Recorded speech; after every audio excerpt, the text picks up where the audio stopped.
लोकाभिरामं रणरङ्गधीरं राजीवनेत्रं रघुवंशनाथं कारुण्यरूपं करुणाकरं तं श्रीरामचन्द्रं शरणं प्रपद्ये।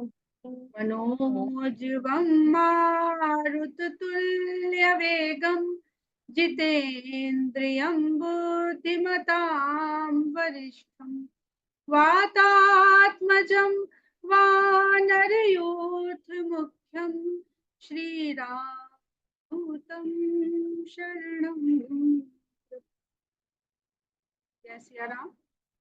आज के श्रावण मास पारायण के पाठ के लिए मैं बहुत स्नेह के साथ मानवी गोयल जी को आमंत्रित करती हूँ।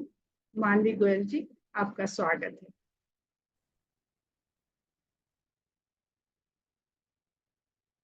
पति सिर देखत मंदोदरी मूर्छित पिकल धरनी खसी परी जुपति ब्रंद रोवत उठ धाई ते ही उठाई रावण पहियाई पति गति देखी ते करही पुकारा छूटे कच नाही पपुष संभारा और ताड़ना करी विधि नाना रोवत करी प्रताप बखाना तव बलनाथ डोल नित धरनी तेजहीन पावक ससी तरनी शेष कमट सही सकही न भारा सो तनु भूमि परे उभरी छारा वरुण कुबेर सुरेश समीरा रन सम्मुख धरे काहू न धीरा भुज बल जितेहु काल जमसाई आजु परेहु अनाथ किनाई जगत विदित तुम्हारी प्रभुताई सुत परिजन बल बरनी न जाई राम विमुख असहाल तुम्हारा रहा न कोई कुल रोव निहारा तव बस विधि प्रपंच सब नाथा सभेद सिपनित ना वही माथा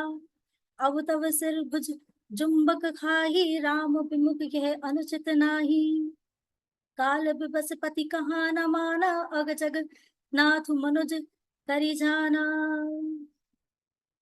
जानयो मनुज करी तनुज कानन दहन पावक हरि स्वयं जहि नमत शिव ब्रह्मादि सुर पिय भजेहु नहीं करुणामयम् आ जन्म ते पर द्रोह रत पापौघमय तव तनुअयम् तुम दिए निज धाम राम नमामि ब्रह्म निरामयम् अहनाथ रघुनाथ सम कृपा सिंधु नहीं आ जोगी वृंद दुर्लभ गति तो ही दीन ही भगवान मंदोदरी बचन सुनिकाना सुर मुनि सिद्ध सबन सुख माना अज महेश नारद सनकादि जय मुनि बर परमारथ बादी भरी लोचन रघुपति ही निहारी प्रेम मगन सब भय सुखारी रुदन करत देखी सब नारी गयो विभीषण मनु दुख बारी बंधु दशा बिलो की दुख कीन्हा तब प्रभु अनुज ही आय सुदीना लक्ष्मण ते ही बहु विधि समझायो बहुरी विभीषण प्रभु पही आयो कृपा दृष्टि प्रभुता ही बिलोका करहु क्रिया परिहरि सब शोका कीन ही क्रिया प्रभु आय सुमानी विधिवत देश काल जय जानी मंदोदरी आदि सब देहि तिलांजलि ताहि भवन गए रघुपति गुणगन बरनत मन माही आई विभीषण पुनि सरनायो कृपा सिंधु तब अनुज बुलायो तुम कपीस अंगद नल नीला जामवंत मारुति नयसीला सब मिली जाहु विभीषण साथा सारे हु तिलक कहे रघुनाथा पिता वचन में नगर न आवो आपू सरस कपि अनुज पठावो तुरत चले कपि सुनि प्रभु बचना की नहीं जाए तिलक की रचना सादर सिंहासन बैठारी तिलक सारी स्तुति अनुसारी जोरी पानी सभी सिर नाए सहित विभीषण प्रभु पही आए तब रघुबीर बोले कपिलीन है कही प्रिय बचन सुखी सब कीन्हे। किए सुखी कही बानी सुधा समबल तुम्हारे रिपुहयो पायो विभीषण राजति पुर जसु तुम्हारे नित नयो। मोहि सहित सब कीरति तुम्हारी परम प्रीति जो गाई है संसार सिंधु अपार पार प्रयास बिनु नर पाई है।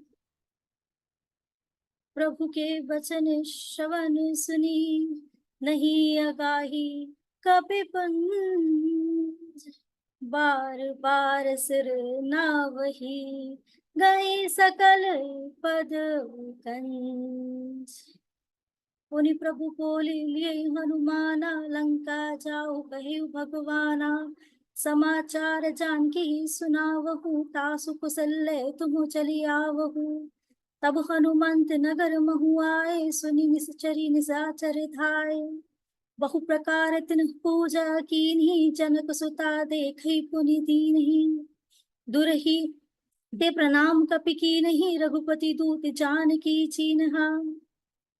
कहु तात प्रभु कृपा निकेता कुशल अनुज कपि सेन समेता। सब विधि कुशल कौशलाधीसा मातु समर्जित्यो दस सीसा। अब चल राजु विभीषण पायो सुनि कपि बचन हर्ष उर छायो। अति हर्ष मंतन पुलक लोचन सजल कह पुनि पुनि रमा। का देउ तो ही त्रिलोक महु कपि कीमपि नहीं बानी समा। सुनु मातु मैं पायो अखिल राजु आजु न संशयम। रणजीत रिपुदल बंधु जुत पश्यामि रामम नामयम्। सुनु सुत सद्गुण सकल तव हृदय बसहु हनुमन। सानुकूल कौशलपति रहु समेत अनंत। अब सोई जतन करहु तुम ताता देखो नयन श्याम मृदु गाता। तब हनुमान राम पहि जाई जनक सुता के कुशल सुनाई। सुनि संदेश भानुकुल भूषण बोली लिए जुबराज विभीषण। मारुत सुत के संग सिधुवहु सादर जनक सुतहि ले आवहु। तुरहती सकल गए जहाँ सीता से वही सब निशिचर बिनीता। बेगी विभीषण तिन्हि सिखायो तिन्हें बहु विधि मज्जन करवायो। बहु प्रकार भूषण पहिराए सबिका रुचिर साज पुनि ल्याए। तापर हर्षि चढ़ी बैदेही सुमिरो राम सुख धाम सनेही। बेत पानी रक्षक चहुपासा चले सकल मन परम हुलासा। देखन भालू कीस सब आए रक्षक को निवार निधाए। कह रघुबीर कहा मम मानहु सीता ही सखा पया दयानुहु। देखहु कपि जननी की नाई बिहसी कहा रघुनाथ गोसाई। सुनि प्रभु बचन भालु कपि हर्षे नभते सुरन सुमन बहु बरषे। सीता प्रथम अनल महु राखी प्रगट कीन्ही चह अंतर साखी।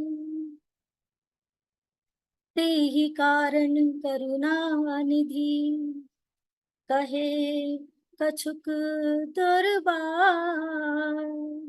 सुनत जातु ठानि सब लागे करे विचार। प्रभु के बचन शीस धरि सीता बोली मन क्रम बचन पुनीता। लक्ष्मण हो धर्म के नेगी पावट प्रगट करो तुम बेगी। सुनि लक्ष्मण सीता के बानी बिरो विवेक धर्म नीति सानी। लोचन सजल जोरि कर दो प्रभु सुन कछु कहि सकत नौ। देखी राम रूख लक्ष्मण धाये पावट प्रगति का काट बहुलाए। पावक प्रबल देखि बैदेही हृदय हर्ष नहीं भय कछु तेहि। चौमन बच क्रम मम उर्माही तजी रघुबीर आन गति नाही। तो कृसानु सबके गति जाना मैं कहूँ होए शिखंड समाना। श्रीखंड सम पावक प्रवेश कियो सुमिरी, प्रभु मैथिली जय कौशलेश महेश वंदित, चरण रति अति निर्मली, प्रतिबिंब अरुलौकिक कलंक प्रचंड पावक महुचरे, प्रभु चरित काहू न लखे नभ सुर, सिद्ध मुनि देखहि खरे, धरी रूप पावक पावनी गहि, श्री सत्य श्रुति जग विदित छे, जिमि क्षीर सागर इंदरा, राम ही समर्पियानि सो, सो राम बाम विभाग राजति रुचिर, अति शोभा भली, नवनील नीरज निकंठ मानहु, कनक पंकज की कली, वर्षि सुमन हर्षि सुर, बाजहि गगन निसार, गावहि किन्नर सुर बधु, नाचहि चढ़ी विमान, जनक सुता समेत प्रभु, शोभामित अपार, देखहि भालु कपि हर्षि, जय रघुपति सुख सार, तब रघुपति अनुशासन पाई, मातलि चले चरण सिरुनाई, आए देव सदा स्वारथी, बचन कहि जरु पर मारथी, दीन बंधु दयाल रघुराया, देवकी देवन पर दाया, विश्वद्रोह रत ये खल कामी, निज अग गए कुमार गगामी, तुम स्वरूप ब्रह्म अविनाशी, सदा एक रस सहज उदासी, अकल अगुण अज अनग अनामय, अजित अमोघ शक्ति करुणामय, मीन कमठ सूकर निर्हरि, बामन परशुराम बपु धरे, जब जब नाथ सुरन दुख पायो, नाना तनु धरि तुम्हि नसायो, ये खल मलिन सदा सुद्रोही, काम लोभ मत रत अति कोही, अधम शिरोमणि तव पद पावा, ये हमरे मन विस्मय आवा, हम देवता परम अधिकारी, स्वार्थ रत प्रभु भगति विसारी, भव प्रभा संतत हम परे, अब प्रभु पाहि शरण अनुसरे, करि बिनती सुर सिद्ध सब, रहि जहाँ तहाँ कर जोरी, अति सब प्रेम तन कुल की विधि, स्तुति करत बहोरी,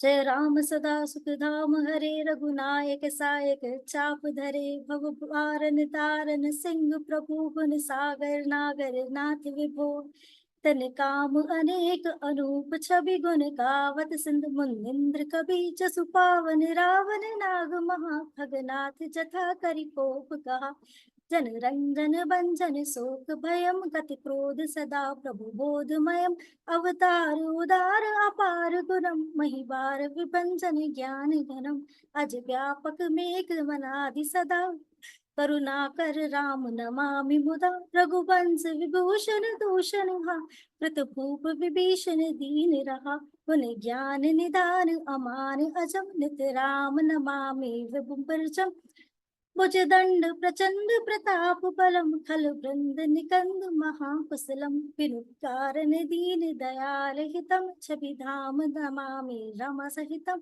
भवतारण कारण काज परम, मन संभव दारुण तोषि हरम, सर चाप मनोहर त्रोणिधरम, जल चारुन लोचन भूप बरम, सुख मंदिर सुंदर श्री रमणम, मधुमार सुधा ममता समनम, अनवद्य अखंड न गोचर को, सब रूप सता सब कोई न को, इति वेद बंदती न दंत कथा, रवि आतप भिन्नम भिन्न जथा, कृत कृत्य विभो सब पानर ए, निर्खंति तवानन सादर ए, दिग जीवन देव शरीर हरे, तब भक्ति बिना भव भूलि परे, अब दीन दयाल दया करिए, मति मोरि विवेक विदेद करी, हरिये जहिते विपरीत क्रिया करिए, दुख सो सुख मानि सुखी चरिए। फल खंडन मंडन रम्य क्षमा, पद पंकज सेवति शंभुमा। कृपनायक दे बरदान, बिंद चरणाम्बुज प्रेम सदा सुबिंदम। विनय की नहीं चतुरानन, प्रेम पुलक अति गात। शोभा सिंधु बिलोकत, लोचन नहीं आधार। तही अवसर दशरथ तही आए, तने बिलोकि नयन छलि छाए। अनुज सहित प्रभु बंदन कीन्हा, आशीर्वाद पितहि तब दीन्हा। तात सकल तब पुण्य प्रभाव, जित्य अजय निशाचर राव। सुनि सुत बचन प्रीति अड़भाड़ी, नयन सलिल रोमावली ठाड़ी। रघुपति प्रथम प्रेम अनुमाना, चितई पितहि दिन हे दृढ़ ज्ञाना। ताते उमा मोक्ष नहीं पायो, दशरथ वेद भक्ति मन लायो। सगुन पासक मोक्ष न लेहि, तिन्हे कहु राम भक्ति निज देहि। बार बार करी प्रभु ही प्रणामा, दशरथ हर्षि गए सुरधामा। अनुज जानकी सहित प्रभु, कुशल कौशलाधीश। शोभा देखी हर्षि मन, स्तुति कर सुर जय राम शोभा धाम, दायक प्रणत विश्राम। ऋतुतोन बरसर चाप, भुज दंड प्रबल प्रताप। जय दुष्नारि खरारी, मर्दन साचर धारी। यह दुष्ट मुरेयो नाथ, भय देव सकल सनाथ। जय हरन धरनी भार, महिमा उदार अपार। जय रावनारी कृपाल, किए जातु दंड बिहाल। लंकेश अति बल गर्व, किए बस सुर गंधर्व। मुनि सिद्ध नर खगनाग, हटि पंथ सबके लाग। परद्रोह रत अति दुष्ट, पायो सुफलु पापिष्ट। अब सुनहु दीन दयाल, राजीव नयन विशाल। मोहि रहा अति अभिमान, नहीं को मोह सम्मान। अब देखि प्रभु पद कंज, गत मन प्रद दुख पुंज। को ब्रह्म निर्गुण ध्याव, अव्यक्त जेहि श्रुति गाव। मोहि भाव कौशल भूप, श्री राम सगुन स्वरूप। दैतेहि अनुज समेत, मम हृदय करहु निकेत। मोहि जानिए निज दास, दे भक्ति रमा निवास। दे भक्ति रमा निवास, त्रास हरन सरन सुखदायकम। सुखधाम राम नमामि काम, अनेक छवि रघुनायकम। सुर वृंद रंजन द्वंद भंजन, मनुज तनु अतुलित बलम। ब्रह्मादि शंकर सेव्य राम, नमामि करुणा कोमलम। अब करी कृपा बिलोकि मुहि, आय सुदेहु कृपा। कहा करो सुनी प्रिय, बचन बोले दीन दयाल। सुनु सुरपति कपि भालु हमारे, परे भूमि निशिचरी जोय मरे मारे। मम हित लागी तजै इन प्राणा, सकल जियाऊ सुरेश सुजाना। सुनु खगेश प्रभु के यह बानी, अति अगाध जानि मुनि ज्ञानी। प्रभु सक त्रिभुवन मारि जियाई, केवल सक रही दीन ही बढ़ाई। सुधा वर्ष कपि भालु जियाए, हर्षि उठे सब प्रभु पिय आए। सुधा वृष्टि भय दुह दल ऊपर, जे भालु कपि नहीं रजनीचर। रामाकार भय तिनके मन, मुक्त भय छूटे भव बंधन। सुर अंशिक सब कपि अरुरी इच्छा, जिये सकल रघुपति की इच्छा। राम सरस को दीन हितकारी, किन्हीं मुकुट निशाचर झारी। खलमल धाम काम रत रावण, गति पाई जो मुनि बर पावन। सुमन वर्षि सब सुर चले, चढ़ी चढ़ी रुचिर विमान। देखि सुअवसर प्रभु पही, आयो शंभु सुजान। परम प्रीति कर छोरी जुग, ललित नयन भरि बारी। पुलकित तन गद गद गिरा, विनय करत त्रिपुरारी। माम भिरक्षय रघुकुल नायक, धृत बर चाप रुचित कर सायक। मोह महागन पटल प्रभंजन, संशय विपिन अनुल सुररंजन। अगुन सगुन गुण मंत्र, मंदिर सुंदर भ्रमतब प्रबल प्रताप दिवाकर। काम क्रोध मद गज पंचानन, बसहु निरंतर जन मन कानन। विषय मनोरथ कुंज कंजबन, प्रबल तुषार उदार पार। मन भव बारिधि बंदर, परम दरबार तारय संस्कृति दुस्तर। श्याम कात राजीव बिलोचन, दीन बंधु प्रंतारित मोचन। अनुज जानकी सहित निरंतर, बसहु राम रघुबम उर अंतर। मुनि रंजन महिमंडल मंडन, तुलसीदास प्रभु त्रास विखंडन।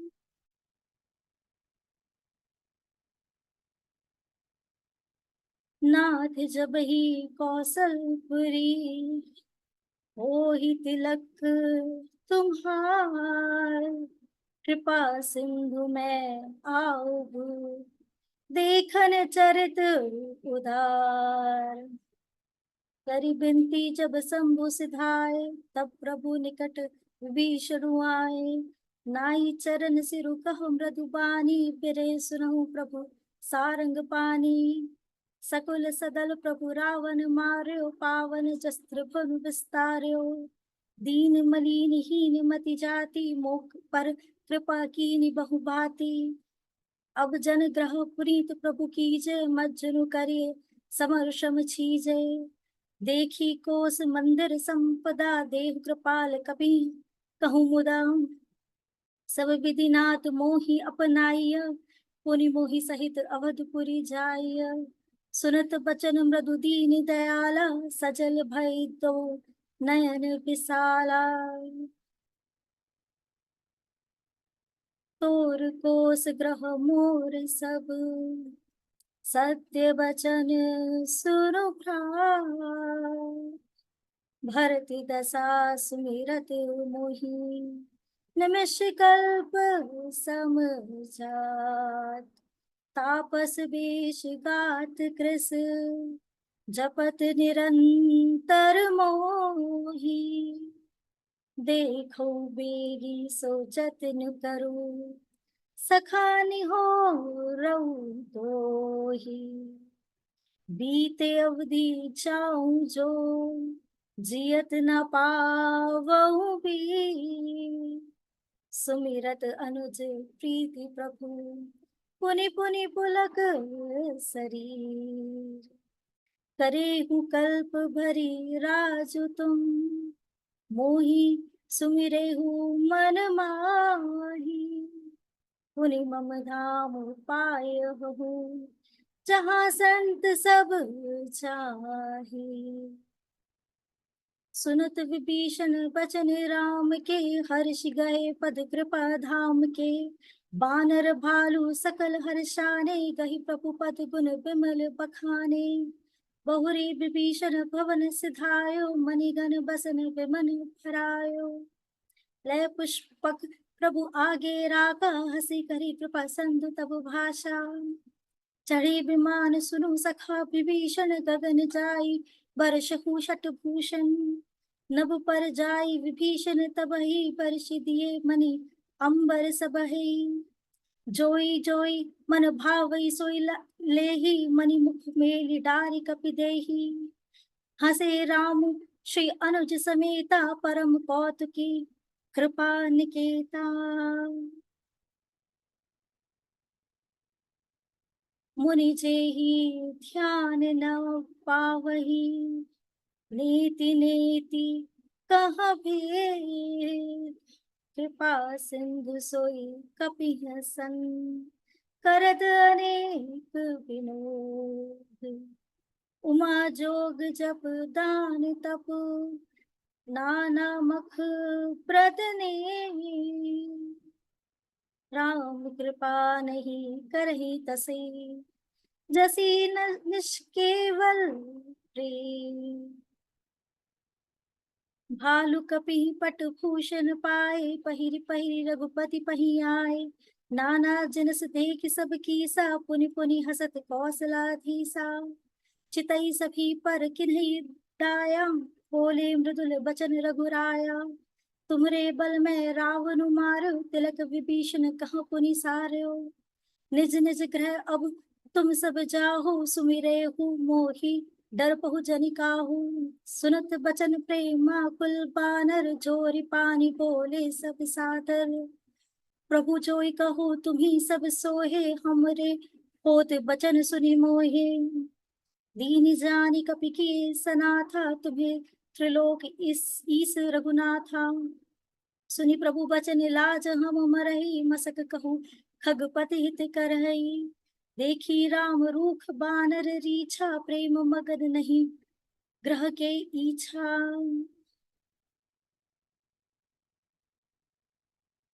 प्रभु प्रेरित कपि भालु सब, राम रूप उर राखी।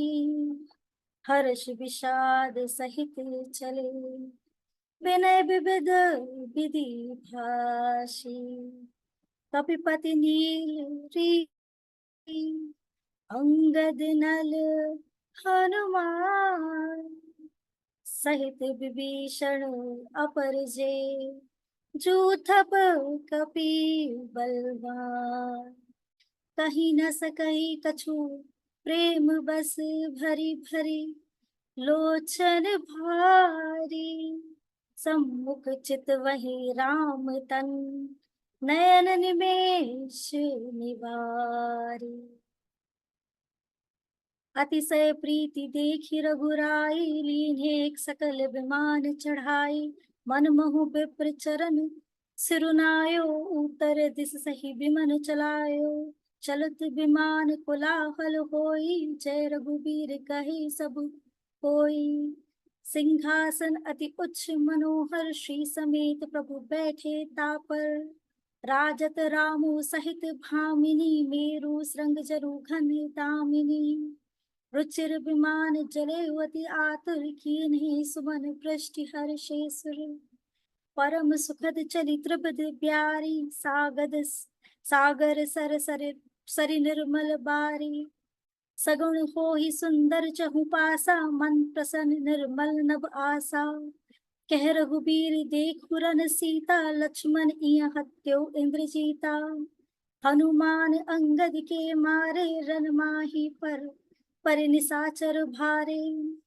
कुंभकर्ण रावण दो भाई, इहा हते सुर मुनि दुख दाई। इहा सेतु बांधियो, अरु थापेयु शिव सुख धाम। सीता सहित कृपा निधि, संबहु कीन प्रणाम। जहाँ जहाँ कृपा सिंधु बन, कीन बास विश्राम। सकल दिखाए जान की कहे, सभी के नाम। तुरत विमान तहाँ चली आवा, दंडक बन जहाँ परम सुहावा। कुंभ जाति मुनि नायक नाना, गए रामू सबके स्थाना। सकल ऋषि सब सन पाई असीसा, चित्रकूट आए जगदीसा। तह करि मुनि करे संतोषा, चला विमान ताहे ते चोखा। बहुरी राम जानकी ही देखी, दिखाई जमुना कलिमल हरनि सुहाई। पुनि देखी सुरसरी पुनीता, राम कहा प्रणाम करु सीता। तीर्थपति पुनि देखु प्रयागा, निरखत जन्म कोटि अगभागा। देखु परम पावनी पुनि बेनी, हरनि शोक हरि लोक निसेनी। पुनि देखु अवधपुरी अति पावनी, त्रिविध ताप भव रोग नसावनी। सीता सहित अवध कहूँ, कीन कृपाल प्रणाम। सजल नयन तन पुलकित, पुनि पुनि हर्षित राम। पुनि प्रभु आए त्रिवेणी हर्षित, मज्जनु कीन कपि सहित विप्र कहूँ, दान विविध विधि दीन है। प्रभु हनुमंता ही इतहि कहा पुजाई, धरि बटु रूप अवधपुर जाई। भरति कुशल हमारी सुने हूँ, समाचार ले तुम्हें चले आए हूँ। तुरत पवन सुत गवनत भय हूँ, तब प्रभु भरद्वाज पही गए हूँ। नाना विधि मुनि पूजा कीनी, स्तुति करि पुनि आशीष दीनहि। मुनि पद बंदी जुगल कर जोरी, चढ़ी विमान प्रभु चले बहोरी। यहाँ निषाद सुना प्रभु आए, नाव नाव कहे लोग बुलाए। सुरसरी नाहि जान तब आयो, उतरे तट प्रभु आय सिपायो। तब सीता पूजा सुरसरी, प्रभु प्रकार बहु प्रकार पुनि चिर नहीं परी। दीन ही असिस हर्षि मन गंगा, सुंदरी तब अहिवात अभंगा। सुनत गुहा धायो प्रेमाकुल, आयो निकट परम सुख संकुल। प्रभु सहित बिलो की बैदेही, परे अवनि तन सुति नहीं तेही। प्रीति परम बिलो की रघुराई, हर्षि उठाई लियो उर लाई। लियो हृदय लाई कृपा निधान, सुजान राय रमापति। बैठारी परम समीप पूछी, कुशल सो कर बीनती। अब कुशल पद पंकज बिलो की, विरंचि शंकर से विजय। सुख दाम पूरण काम राम, नमामि राम नमामि ते। सब बाती अदम निषाद सो, हरि भरत जो उर लाइयो। मदि मंद तुलसीदास सो, प्रभु मोह बस बिसराइयो। यह रावनारी चरित्र पावन, राम पद रति प्रद सदा। कामादि हर विज्ञान कर, सुर सिद्ध मुनि का वही मुदा।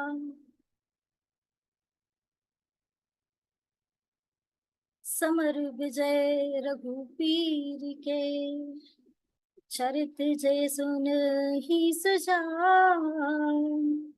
विजय विवेक विभूति नित, तिहहि देहि भगवान। यह कलिकाल मलाय तन मन, करि देखू विचार। श्री रघुनाथ नाम तजी, नाहिन आन आधार।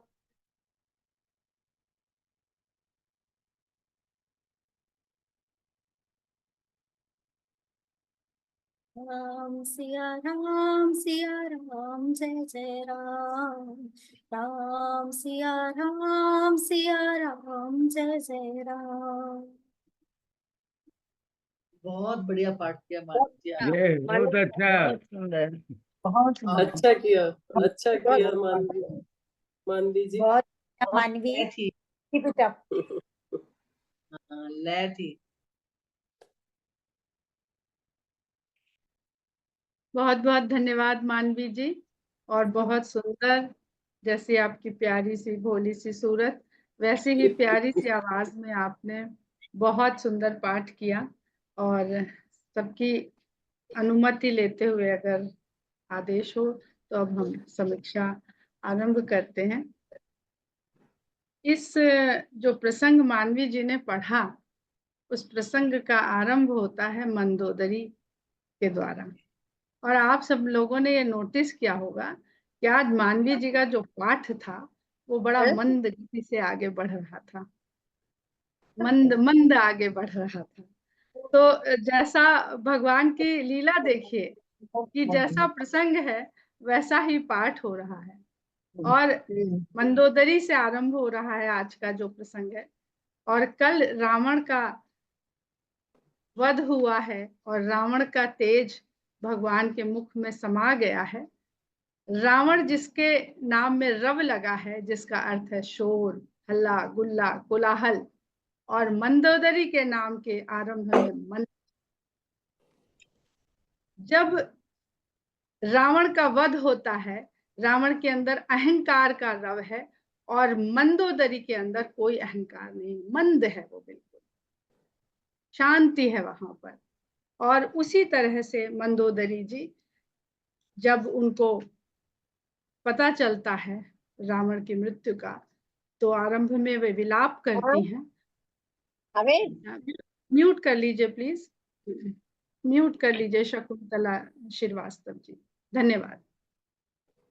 विलाप करती हैं क्योंकि सांसारिक जो हमारी कार्य प्रणाली है या क्रिया है हमारी, उसमें मृत्यु में सभी रुदन करते हैं। पहले भी हम लोगों ने देखा है, रुदन करना भी सांसारिक एक आवश्यकता है। भगवान राम भी रुदन किए हैं।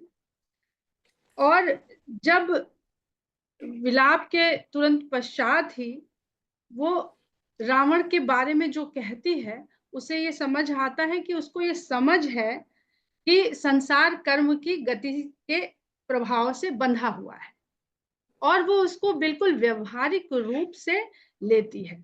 उसको समझ है इस बात की, और कर्म के बंधन और उसके फल और उसके प्रभाव को बताने के बाद, कहने के बाद, वो राम की महिमा का गुणगान भी करती है कि जिस रावण ने कितना द्वेष भाव राम के लिए अपने मन में बसा रखा था, उसको भी भगवान ने अपना धाम प्रदान किया। तो इस प्रकार वो राम की महिमा का बखान करती है, और जिसे सुनकर सभी को संतुष्टि होती है कि कम से कम मंदोदरी को भगवान की महिमा का, भगवान के महात्म्य का बोध है, ज्ञान है। उसके पश्चात विभीषण दुखी हो जाते हैं भाई की मृत्यु को देख करके। उनके भीतर भी कहीं ना कहीं शायद इस बात का क्षोभ हो जाता है कि अपने आप को जिम्मेदार मानने लगते हैं, और कर्ता भाव आते ही मनुष्य को इस प्रकार के सुख दुख का बोध होने लगता है। तो रावण का जो वध है, वहां पर हम देखते हैं कि पहले उसके सारे परिवार का वध हो जाता है, फिर रावण का वध होता है। तो यहाँ पर अहम भाव और मम भाव, यानी अहंकार और ममता, यही दो भाव जो है मनुष्य को इस संसार में दुखी करते हैं। तो लगता है कि अहंकार मिट जाएगा तो सब कुछ, सारे संताप कष्ट देने वाली जो चीजें हैं वो दूर हो जाएंगी, पर ऐसा नहीं है। पहले ममता को मिटना पड़ता है, मेरा है ये। तो पहले ममता मिटती है, जो उसके मेरे लगते हैं उससे पहले वो मिटते हैं, तब जाके उसके अहम भाव का नाश होता है। ऐसे ही संसार में यही प्रणाली होती है। हम सोचेंगे हमारा अहंकार नष्ट हो जाए तो सब नष्ट हो जाएगा, जबकि पहले हमें ममत्व के भाव से मुक्त होना चाहिए। ये उसमें हमारा अपना शरीर भी उसमें सम्मिलित है। फिर जो विभीषण का संताप है, दुख है, उसका रुदन है, वो भी विभीषण को कर्ता भाव में ले जाता है और उसके सात्विक अहंकार को उभार देता है। रावण के जो अहंकार थे वो तमोगुणी अहंकार थे, लेकिन अहंकार बड़ी खूबसूरती के साथ सात्विक भाव में भी मनुष्य के अंदर विराजमान होता है, और वो कहीं ना कहीं से मनुष्य को कर्ता भाव से भरे रहता है, और उसी के कारण मनुष्य सुख और दुख को अनुभव करता है। वहां पर जब विभीषण जी को भगवान राम बुलाते हैं और उसे आदेश देते हैं और उस तरह की कार्य पद्धति या अंतिम संस्कार करने के लिए उसको निर्देशित करते हैं, तो फिर उसको बोध होता है। क्योंकि जब युद्ध हो रहा था कल, तो एक बड़ी सुंदर चौपाई थी कि धरु धरु मार सुनिए धुनि काना, जो मारे ते को न जाना। तो ये, इसको अगर आप ध्यान दीजिए तो ये गीता के कृष्ण के उपदेश की तरह है कि जो मार रहा है उसको कोई नहीं जाना। तो मारने वाले सबको भगवान राम ही है, भले ही आपस में युद्ध करते हुए वानर और निशाचर जूझे पड़े हुए हैं। तो स्पष्ट वहां पर तुलसीदास जी इस बात को इस चौपाई के द्वारा बता देते हैं। और रावण के अंतिम संस्कार का पूरा क्रियाकर्म करते हैं विभीषण जी, और भगवान फिर कहते हैं कि मैं नगर में प्रवेश नहीं कर सकता हूँ। और जिस सीता के लिए भगवान ने युद्ध किया है, तो भगवान की कार्य पद्धति देखिए कि वो किस तरह से किस कार्य के बाद क्या कार्य करना उचित है, इसका पूरी तरह ध्यान रखते हैं। यानी उनके भीतर अधीरता बिल्कुल नहीं है। तो वो पहले विभीषण जी का राज्याभिषेक करवाते हैं, सुग्रीव, हनुमान, जामवंत, लक्ष्मण आदि को भेज करके। और जब विभीषण जी का राज तिलक हो जाता है, तब वो हनुमान जी से कहते हैं कि सीता जी के पास जाइए और उनकी खोज खबर और सूचना इत्यादि उनको पहुंचाइए, यहाँ का जो भी परिणाम हुआ है। फिर हनुमान जी सीता जी के पास जाते हैं, तो यहाँ पर राम क्या चाहते हैं, क्या देखना चाहते हैं? वो देखना चाहते हैं, सांसारिक लीला की तरह से इसको समझने का प्रयास करिए कि रामचंद्र जी के साथ 14 वर्ष से, मतलब कम से कम 13 वर्ष से सीता जी वन वन भटक रही हैं, सब तरह के कष्ट सह रही हैं, और 1 वर्ष के लगभग समय से वो रावण की सोने की लंका में, भले ही अशोक वाटिका में सही, वो विराजमान है। तो संसार में विचलित हो जाती हैं स्त्रियां कि अरे यहाँ कहाँ आके पड़ गए, इससे अच्छा तो जहाँ पहले रिश्ता लगा था वहां हो जाता तो शायद ज्यादा अच्छी बात होती। तो सीता जी के मन का भाव राम जानना चाहते हैं कि क्या सीता के मन में इस प्रकार की जो परिस्थितियां आई, उनके होते हुए भी उनके मन में वही अधीरता, वही प्रेम, वही समर्पण, वही भाव है क्या जो अयोध्या से चलते समय हुआ था? तो जब हनुमान जी जाते हैं और सीता माता की इच्छा को जानते हैं, वो जब कहती कि मुझे कैसे उनके सांवले रूप के दर्शन कराओ मुझे जल्दी से जल्दी, तो हनुमान जी बहुत विद्यावान, गुणी, अति चातुर, वो समझ जाते हैं और यह संदेश वो भगवान के पास लेकर के सीता माता का आते हैं। तो सीता माता की एक तरह से इच्छा वो भगवान राम को बताते हैं, तब वो भगवान को निर्देश देते हैं सीता जी को वहां तक लाने का। विभीषण जी जाते हैं और सबको जो दासियां हैं उनको बताते हैं, और सीता जी का जिस तरह से स्नान आदि, श्रृंगार आदि हो करके, और सुंदर सी पालकी में जब सीता जी को लाया जाता है, तो देखिए अब वानर हैं, उनके लिए युद्ध कर रहे थे, जानते भी नहीं थे कि कौन है, हम किसके लिए लड़ रहे। तो इच्छा तो होगी ना कि वो ऐसी कौन है जिसके लिए हम लोग इतनी दूर से चले आए हैं और युद्ध कर रहे हैं, तो दर्शन करने की इच्छा है। ये कथा का भाव है, बिल्कुल जिसको सांसारिक कथा की तरह।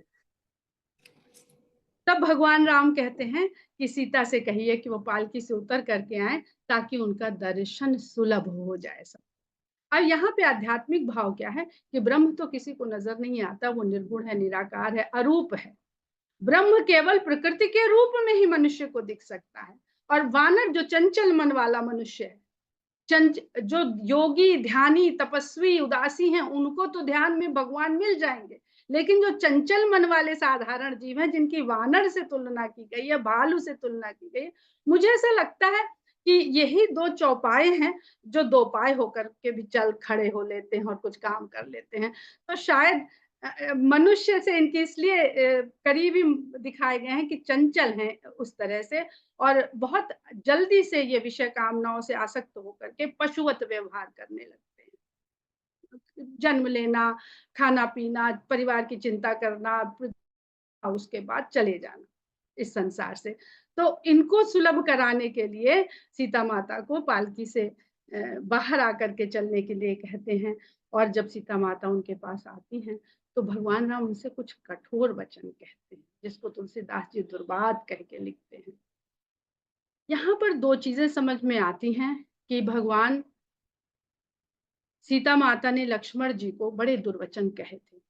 तुलसीदास जी ने मर्यादा की सीमा का बहुत पालन किया है, इसलिए उन्होंने स्पष्ट शब्दों में नहीं लिखा है, लेकिन सीता माता लक्ष्मण को कुछ ऐसे वचन कहती हैं जिसके कारण लक्ष्मण जी फिर राम के पीछे जाते हैं, जब राम स्वर्ण मृग के पीछे गए हैं।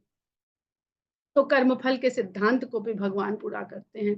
उन्होंने लक्ष्मण को जिस तरह के दुर्वचन कहे थे, वो दुर्वचन आपको भी सहने पड़ेंगे कभी ना कभी, कहीं ना कहीं।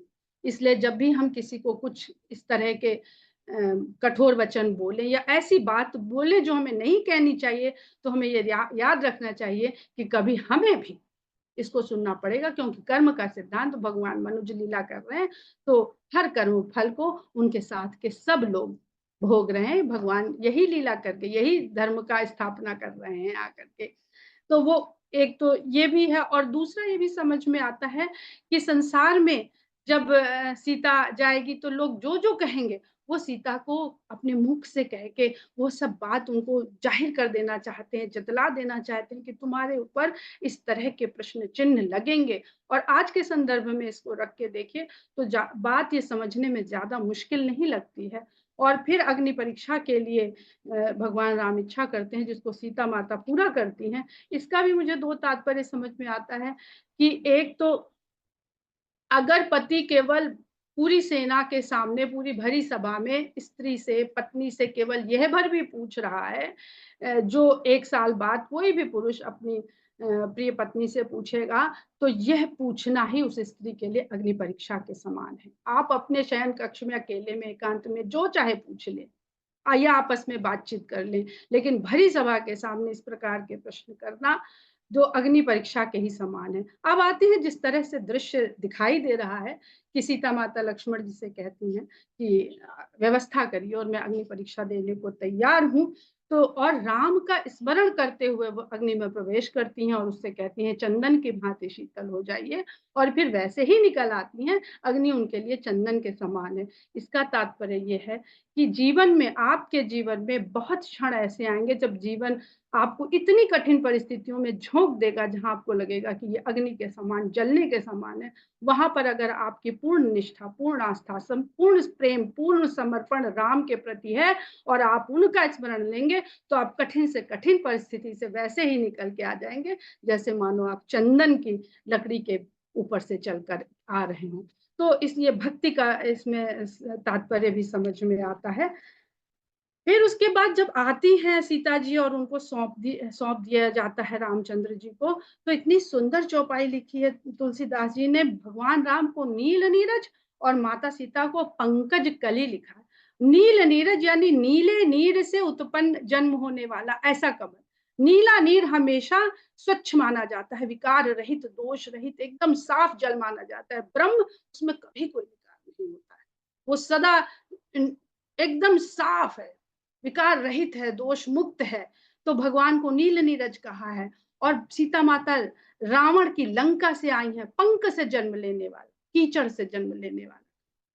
लेकिन जब वो विराजमान हो जाती हैं भगवान के बगल में, तो क्या शोभा का वर्णन करते हैं तुलसीदास जी कि मन एकदम प्रसन्न हो जाता है राम, और जैसे लगता है आज सब कुछ, जितनी भी कठिनाइयां थी सब कट गई, भगवान राम के वामांग में माता सीता विराजमान हो गई हैं। पंकज कली, अब वो खिलेगी तो पूर्ण विकसित पुष्प बनेगी। कली बहुत कोमल होती है, वैसी ही कोमल जैसी वो उनको जनकपुरी में जिस तरह से मिली थी, उतनी ही कोमल, उतनी ही सुंदर, उतनी ही पवित्र। उसके बाद रामचंद्र जी इंद्र के जो रथ आया था उसके साथ जो सारथी पधारे थे मातली उनको विदा करते हैं। और इंद्र के रथ के विदा होने के बाद देवताओं को स्वार्थी बताते हैं तुलसीदास जी, परमार्थी की भांति भगवान की स्तुति करते हैं। तो ये क्या है? इंद्र के रथ का तात्पर्य हम लोगों ने कल समझ ही लिया। और देवता लोग जो होते हैं, बहुत देवताओं की उपासना की जाती है, पूजा की जाती है। देवता लोग लेन देन वाली पूजा उनके साथ होती है। आप उनको देंगे तो वो आपको देंगे, ऐसे ही होती है देवताओं की पूजा। जो शक्ति उनके पास है वो आपको देंगे जब आप उनको प्रसन्न करेंगे। पर भगवान अहेतुक कृपालु कहलाते हैं, वो कोई कारण से आप कुछ नहीं देते हैं, बिना कारण के कृपा करने वाले भगवान कहलाए जाते हैं। तो देवता के द्वारा स्वार्थ का ही संबंध, अगर आप देवी देवताओं की पूजा कर रहे हैं तो कोई बुराई नहीं है, पर वो लेन देन का ही व्यापारिक संबंध चलेगा, इसको वाणिक भक्ति भी कहते हैं। लेकिन भगवान कुछ भी नहीं आपसे चाहते हैं, ये अभी विभीषण के साथ आप लोगों को और भी अधिक स्पष्ट हो जाएगा। तो देवताओं की स्तुति के बाद ब्रह्मा जी की स्तुति का वर्णन है, बड़ी सुंदर सुंदर स्तुतियां हैं लंका कांड के इस भाग में। और ब्रह्मा जी की स्तुति के बाद दशरथ जी का आगमन होता है। दशरथ जी का जब आगमन होता है तो दशरथ जी को मोक्ष नहीं मिला, रावण तक को भगवान ने अपना धाम दे दिया और अपने ही पिता को मोक्ष नहीं मिला, क्योंकि इसके पीछे 2 कारण है। एक तो दशरथ जी ने पुत्र की भांति ही प्रेम करना चाहता, और दशरथ जी की अंतिम इच्छा क्या थी कि भगवान को अयोध्या का राजा बने हुए देखना है।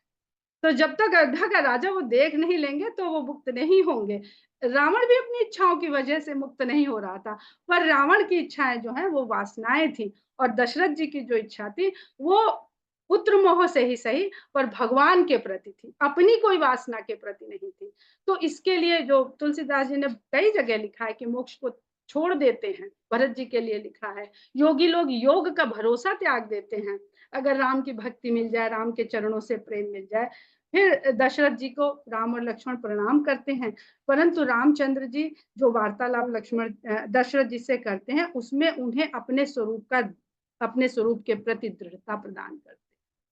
अब दशरथ जी को ये बोध हो गया, जन्म, इस जन्म के लिए उन्होंने पुत्र प्रेम वाला प्रेम मांगा था, अब पूरा हो गया, वो अपने स्वरूप का भी उनको ज्ञान करवाते हैं, और इस प्रकार दशरथ जी फिर से स्वर्ग में जाते हैं, क्योंकि अभी तो राम को राजा बनते हुए उन्हें देखना है, इसलिए वो फिर से स्वर्ग में जाके, और जैसा हम लोगों ने पढ़ा है कि इंद्र उनको अपना आधा सिंहासन प्रदान करते हैं, इतना वो दशरथ को मान देते हैं, तो वहीं से रह के वो भी भगवान राम को राजा बनते हुए देखेंगे।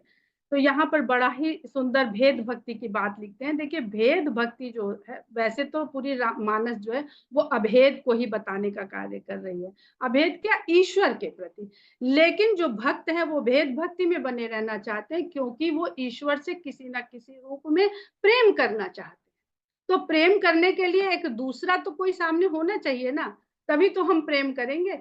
तो कोई भाई के रूप में, कोई पुत्र के रूप में, कोई मित्र के रूप में। तो जो सगुणोपासक होते हैं वो भेद भक्ति में बने रहना चाहते हैं, ताकि उनको भगवान के चरण मिले और वो चरणों में बैठ सके। वो उसमें समा जाएंगे तो फिर उनको चरण कहाँ से मिलेंगे, वो भगवान को देख कहाँ से पाएंगे, सुन कहाँ से पाएंगे, उस आनंद की अनुभूति कहाँ से कर पाएंगे। और जो 4 पुरुषार्थ बताए गए हैं, वेदों में भी बताए गए हैं, तुलसीदास जी ने, बड़ा विचित्र लगता है कि धर्म अर्थ काम मोक्ष बताया जाता है, लेकिन गोस्वामी जी ने हर जगह अर्थ धर्म काम मोक्ष लिखा है। इस पे कभी और चर्चा करेंगे कि उन्होंने अर्थ को प्रथम स्थान पे क्यों रखा है। किंतु एक 5वां पुरुषार्थ भी है जो भक्ति है, भक्ति 5वां पुरुषार्थ है। तो इस 5वें पुरुषार्थ के बिना ये चारों पुरुषार्थ बेकार हैं, और ये 5वां पुरुषार्थ अगर व्यक्ति या जीव साध ले तो ये चारों पुरुषार्थ सहज ही सिद्ध हो जाते हैं। तो सबसे बढ़ के जो पुरुषार्थ है मनुष्य जीवन का या जीव का, वो है भक्ति का। इसके पश्चात इंद्र की स्तुति है, और बड़ा सुंदर है कि पहले देवताओं की स्तुति, फिर ब्रह्मा जी की, और फिर दशरथ जी का आगमन, और फिर इंद्र की स्तुति। तो ब्रह्मा जी जो सृष्टि का निर्माण करते हैं, और इंद्र जो इंद्रियों के स्वामी हैं, उनके बीच में दशरथ को ले आते हैं गोस्वामी जी। दशरथ जो इंद्रियों को साधे हुए रहते हैं, जब दशरथ की तरह इंद्रियों को जीव साथ लेगा, तब इंद्र स्तुति करने आते हैं। फिर इंद्र आपका कुछ बिगाड़ नहीं सकते, आपका मन, फिर मन आपको कहीं भी विचलित नहीं कर सकता है, डिगा नहीं सकता है। इंद्र की स्तुति होती है, और भगवान कहते हैं इंद्र से, ये जो वानर भालू मेरी खातिर युद्ध करके ये युद्ध भूमि में जो वीर गति को प्राप्त हुए, आप इनको जीवित कर दीजिए। यहाँ पर वही चौपाई जो अभी अभी हमने कही थी कि मारने वाला कौन है कोई नहीं जानता है, और गोस्वामी जी साफ साफ लिख भी रहे हैं कि वो खाली इंद्र को ये बढ़ाई देना चाहते हैं। पर एक तात्पर्य और समझ में आता है कि ये जो वानर और भालू हैं, इनको तुम इस प्रकार इनके ऊपर कृपा करे रहना कि इनको इंद्रियों में इतना ना भटका देना। ये मेरे भक्त हैं, इन्होंने मेरे मेरे पीछे मेरे लिए युद्ध किया है, तो यानी जो भगवान के भक्त होंगे, जो भगवान के लिए अपना जीवन समर्पित कर देंगे, इंद्र तुम उन्हें मत सताना, उन्हें अपने जाल में मत उलझाना, उनको जीवित बनाए रखना, ये नहीं तुम्हारे चक्कर में फंस के अपने को पतन में गिरा ले। और निशाचर जो मारे गए हैं उनको उन्होंने नहीं जिलवाया, वो भी तुलसीदास जी ने लिख दिया, क्योंकि वो द्वेष भाव से ही सही मरते समय भगवान राम के चिंतन में थे। तो भगवान राम तो निर्गुण है, वो ये नहीं देखते हैं कि आपके चिंतन का भाव क्या है, वो आप उनके चिंतन कर रहे हैं, बस वहीं पहुंच जाएंगे जहां का आपने अपना, वो क्या कहते हैं ना आजकल मोबाइल में, कि जहां का कनेक्शन लगा रखा वहां कॉल मिल ही जाएगी आपकी। तो अगर आपने राम का चिंतन हृदय में बसा रखा है तो आप राम के धाम तक पहुंच ही जाएंगे। और राक्षस जो मुक्त हुए हैं वो गोस्वामी जी लिखते हैं रामाकार हो गए हैं, वो भी राम में जाकर के लीन हो गए हैं सब जो कि द्वेष भाव से थे।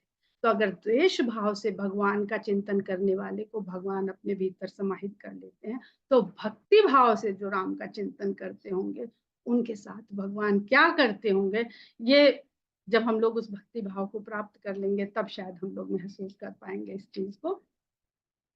फिर शिव जी की स्तुति है, इन सबसे परे हैं शिव, संसारिकता से परे हैं, वो तो वैरागी हैं, कैलाश में बैठे हुए हैं संसार को त्याग करके।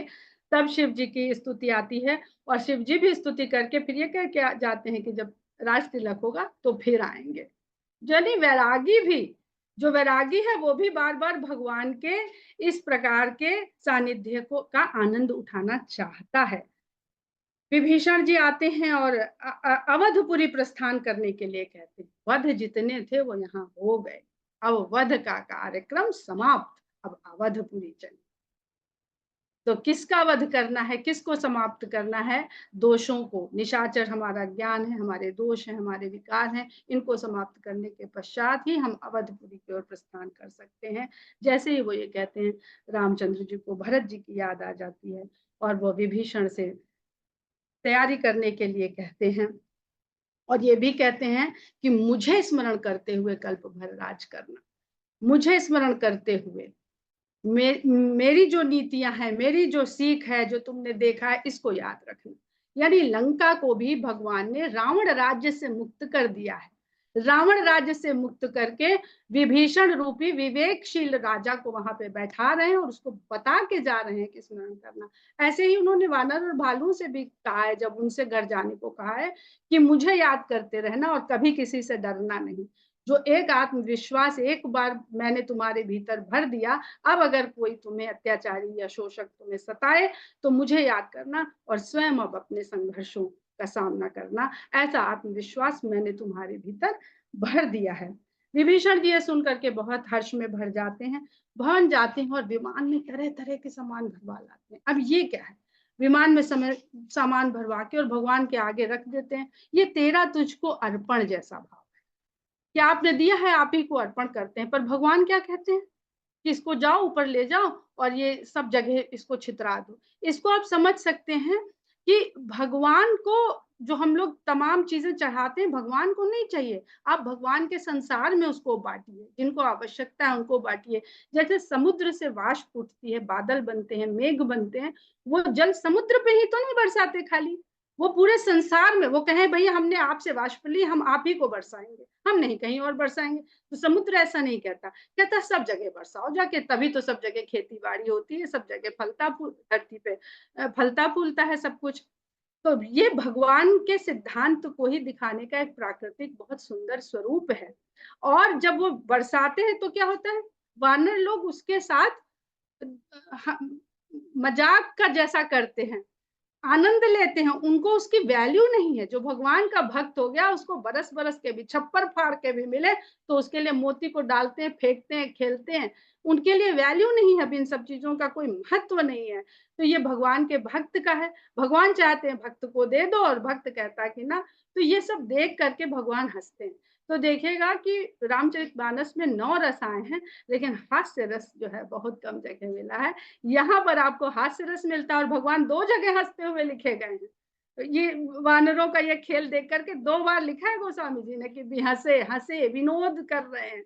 तो भगवान राम का जब ये विनोद स्वरूप आप कल्पना करते हैं ना, जब इसको पढ़ते समय, तो इतना सुंदर लगता है, इतना सुंदर लगता है कि आप कल्पना करने लगते हैं इस दृश्य की। और कल्पना करते हैं तो जो रामचरितमानस है ये हमें काल से परे ले जाता है, काल से परे ले जाता है। वहां खड़ा कर देता है जहां पे वानर ऐसा क्रीड़ा कर रहे हैं और भगवान देख देख के मनोविनोद करके हंस रहे हैं, खुश नहीं हो रहे हैं, हंस रहे हैं। तो जो मनुष्य की, जीव की, भक्त की जो कल्पना है, वो कल्पों तक इस मानस को पढ़ते हुए कल्प वृक्ष के समान फल देने वाली हो जाती है। तो हमें कल्पों तक काल से परे ले जाती है यह मानस, जो हमें भगवान राम के इस तरह विचित्र विभिन्न रूपों का लगातार दर्शन करवाती चली आ रही है और आगे भी पता नहीं कहां तक करवाती रहेगी। फिर भगवान वानरों को, भालुओं को अपने घर जाने को कहते हैं। उनसे भी कहते हैं सुमिरहु मोहि डर पहुंच जनिका हो। वानर भालू राम को हृदय में धर करके अपने अपने घर को लौट जाते हैं, लेकिन कुछ जने वहां पर खड़े रहते हैं और देखते रहते हैं कि हमारे लिए क्या आदेश है। जैसे सुग्रीव, नल, नील, अंगद, हनुमान, जामवंत इत्यादि। तो भगवान उनको भी रथारूढ़ करवाते हैं और वहां बड़ी सुंदर चौपाई लिखते हैं गोस्वामी जी की, चलत विमान को लाहल होई, जय रघुबीर कहई सब कोई। ऐसा घर में सुनते हैं कि जब आप कहीं प्रस्थान करिए तो इस चौपाई को पढ़ करके घर से निकलिए कि चलत विमान को लाहल होई, जय रघुबीर कहई सब कोई। और जब कहीं पहुंचिए, प्रवेश करिए नगर में, तो कहिए प्रविश नगर की जय सब काजा, हृदय राखी कौशलपुर राजा। तो ये दो चौपाई याद कर लीजिए, मुश्किल नहीं है। घर से बाहर कदम निकालिए तो ये पढ़िए, और पहुंच जाइए तो वो पढ़िए। भगवान राम फिर सब कुछ खुद ही संभाले रहेंगे। और पुष्पक विमान पर सिंहासन पर राम और सीता विराजमान है, उसका भी बड़ा सुंदर वर्णन किया है। और मानवी जी ने बड़े ही सुंदर भाव से उसको, उस सुंदरता को जब गा रही थी, पढ़ रही थी, तो मन बिल्कुल भाव विभोर हो रहा था। और ऊपर से विमान जा रहा है और भगवान रणभूमि दिखा रहे हैं। अब भगवान की बात करने के तरीके में बहुत देखने वाला है, सीखने वाला है। कि दिखाते हैं, देखो यहाँ पर लक्ष्मण जी ने इंद्रजित को हता था, और हनुमान अंगद ने यहाँ बहुत सारे निशाचर मारे थे। यानी वो जिसने मारा था उसका नाम भी ले रहे हैं, और जिसको मारा था उसके बारे में भी बता रहे हैं, लेकिन ये नहीं कहते कि देखो यहाँ पर हमने रावण और कुंभकर्ण को मारा। उसमें कहते हैं कि देवताओं को और साधु सज्जनों को दुख देने वाले रावण और कुंभकर्ण यहाँ मारे गए थे, बहुत सहज भाव मारे गए थे। उसको बिल्कुल भी वहां पे, वो कहते हैं ना, फोर्स के साथ नहीं कह रहे हैं उसको। सुर मुनिदाई रावण और सुर मुन दुखदाई, ऐसे कहते हैं रावण और कुंभकर्ण के। और रास्ते में अपने विश्राम के स्थान भी दिखाते हैं कि भाई चलते रहे थे तो कहीं कहीं विश्राम भी किया है उन्होंने, तो वो स्थान भी दिखाते हैं। ये नहीं उनको जतलाते कि हम लगातार चलते ही चले आ रहे हैं तुम्हारे लिए, देखो कितना कुछ। तो बड़ा ही सहज मानवीय स्वरूप भगवान का पूरी तरह से दिखता है। फिर दंडक, जैसे जैसे गए हैं वही वही वही पूरा मार्ग दिखा रहे हैं। दंडक, फिर अगस्त्य मुनि से भेंट करना, चित्रकूट, फिर यमुना का दर्शन, गंगा का दर्शन, प्रयागराज, त्रिवेणी का दर्शन। और ऐसा लगता है कि इतनी ऊंचाई पर विमान है कि जब प्रयागराज के आसपास विमान आता है तो वहां से अयोध्यापुरी का दर्शन होने लगता है ऊपर से ही। और वहां से भगवान राम सीता के सहित अयोध्या को प्रणाम करते हैं, और हनुमान जी को भेज देते हैं कि भाई खबर पहुंचा दो जाके, क्योंकि मेरा भरत जो है, ऐसा उसने प्रतिज्ञा करी हुई है कि एक क्षण भी देर हुई तो मुझे जीवित नहीं पाएंगे, तो उसको संदेश तो पहुंचा दो। हनुमान जी जाकर के भरत जी को ये संदेश देते हैं, और स्वयं भगवान भरद्वाज के आश्रम में भरद्वाज मुनि से भेंट करते हैं। फिर निषाद राज तक से भेंट करते, कहते भाई अब तो हम फ्लाइट से जा रहे हैं, पहली बार तो पैदल गए थे तो सबसे मिलते मिलाते गए थे, अब हम विमान पे चढ़े, अब कहाँ कहाँ उतारेंगे इसको, सबसे कहाँ कहाँ तक मिलेंगे। लेकिन भगवान ऐसा नहीं करते हैं, वो वहां भी उतरते हैं और फिर निषाद राज से भी भेंट करते हैं। और निषाद राज से भी उसी तरह प्रेम से जैसे जाते समय मिले थे, उसी तरह बड़ा सुंदर निषाद राज और भगवान राम के मिलन का वर्णन है। और जब अंत में हम लोग आते हैं तो जो लिखते हैं गोस्वामी जी, राम नारी चरित्र पावन, राम पद रति प्रद सदा, कामादि हर विज्ञान कर सुर सिद्ध मुनि गावहीं।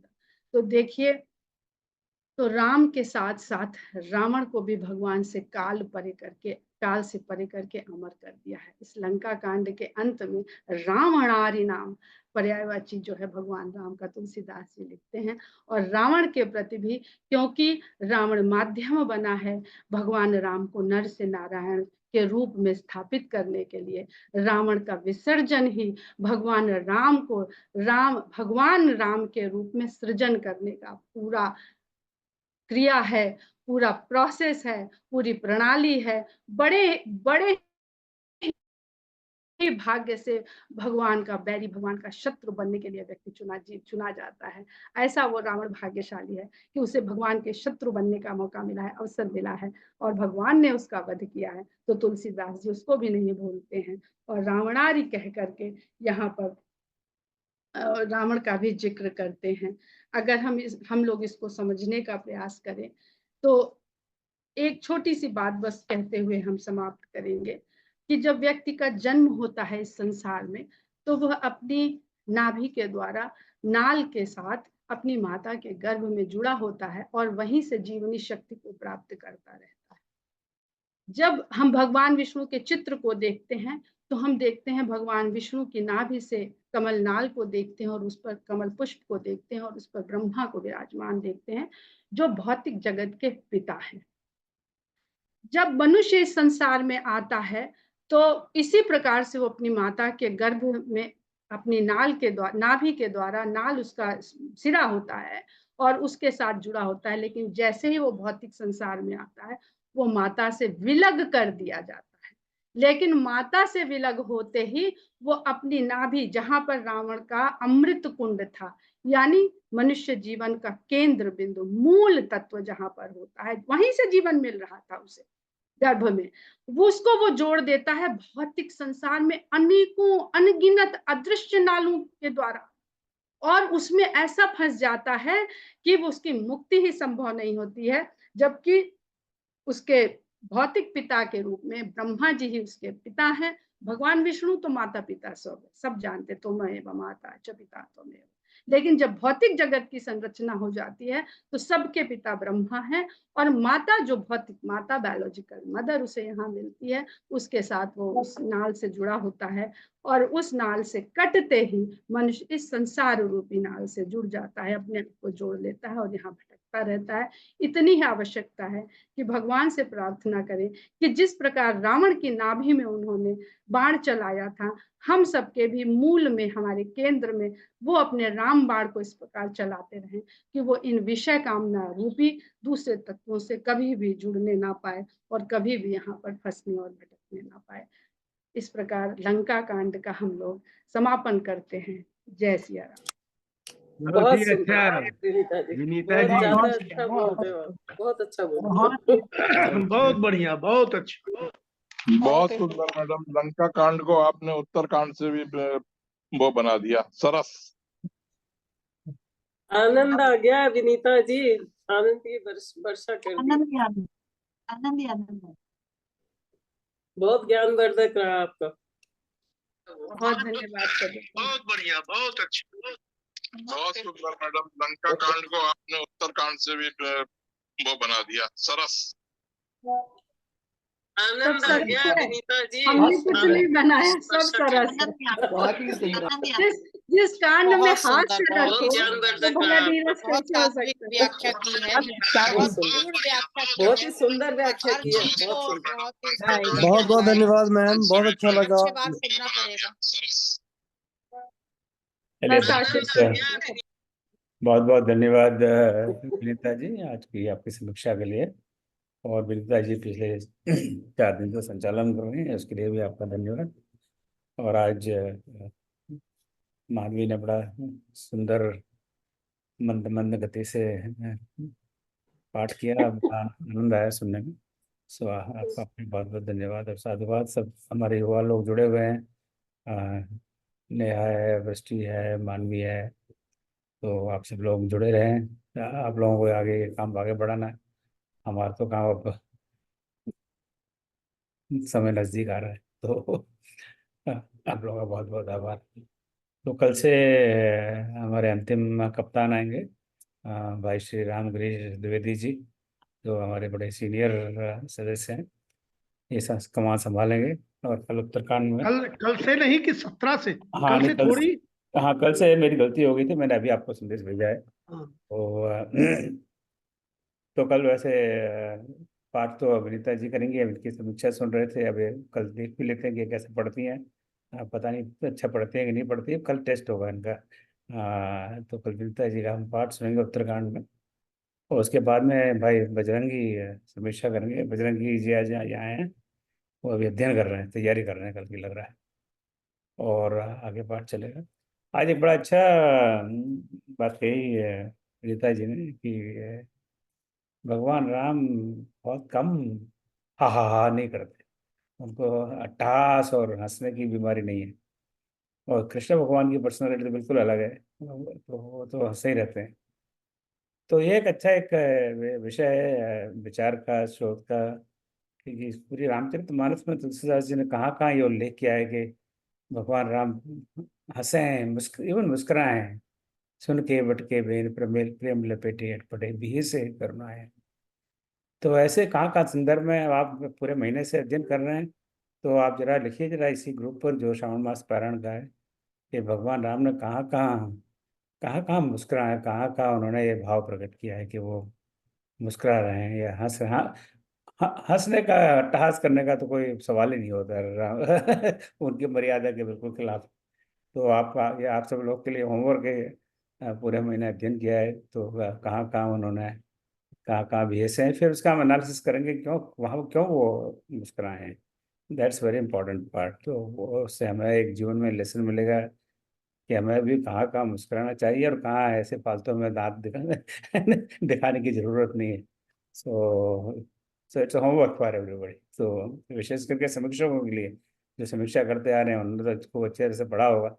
तो कम से कम अपने पोर्शन में आप देखिए कि आपने उस पोर्शन में कहाँ कहाँ भगवान राम ने समीक्षा करना है। इनफैक्ट इस तरह के बहुत सारे विषय हैं रामचरितमानस में, उस पर हमें कभी, अभी इतने सारे विषय हैं, चर्चा सारी करेंगे तो ये जीवन बहुत शेष पड़ेगा। कहाँ कहाँ उन्होंने अश्रु बहाए, उस पर तो मैंने एक थोड़ी सी कविता लिखी थी, आपको सुनाई भी है पहले।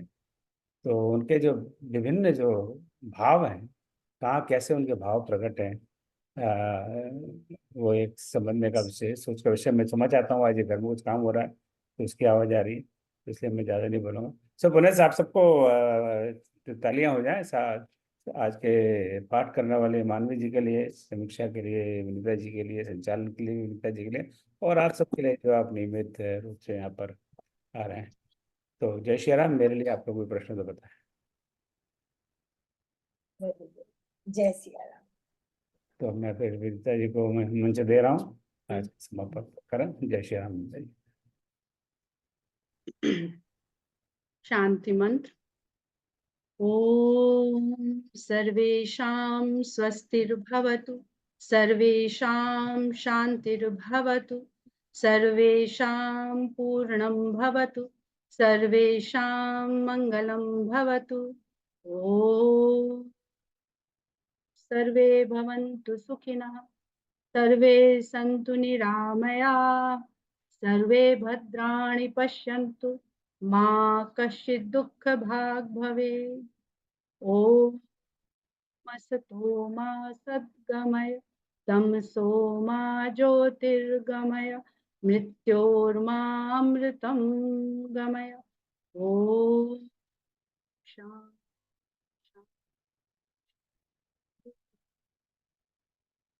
जय सिया राम।